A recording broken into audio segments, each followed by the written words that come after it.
In today's video, I'm going to teach you how to change your Paperform link name using both free and paid methods. Whether you're using Paperform to create surveys, sign-up forms, or any digital document, having a customized link not only personalizes your form, but also makes it easier for your audience to remember. So if you're ready to learn how to make this simple yet effective change to your form, stay tuned. Let's start in the form editor. Once you're there, you want to navigate to the configure section of your form. This is the control center for customizing and managing the specifics of your form. It's crucial to become familiar with this area because it's where you'll find a lot of tools to optimize your form settings and appearance. Next, find the details option within the configure menu. This might look like a small step, but it's an important one.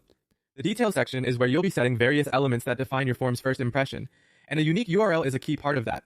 In the details section, look for the title or URL part. Here, you'll have the opportunity to change the subdomain part of your link. Subdomains are a way to personalize the URL of your form. For example, if your current link is pottery.paperform.co, you can change pottery to something else that better reflects your brand or the content of the form.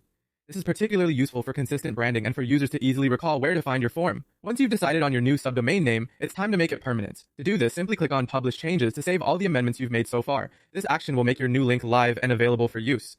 Remember, making such changes might seem minor, but they can significantly impact the professionalism and accessibility of your forms. A quick tip: when choosing a new subdomain, pick one that's short, memorable, and descriptive of what your form is about. This not only helps with brand consistency, but also aids in searchability and user recall. So there you have it. By following these simple steps, you can easily refine the link name of your paper form, ensuring it aligns with your needs, whether you're using a free method or exploring paid options for additional customization features. This can make a big difference in your form's presentation. And that wraps up today's guide on changing your Paperform link name. I hope you found these steps helpful and straightforward. If you have any questions, feel free to leave a comment. Don't forget to like and subscribe for more tutorials like this one. Thanks for watching, and I'll see you next time.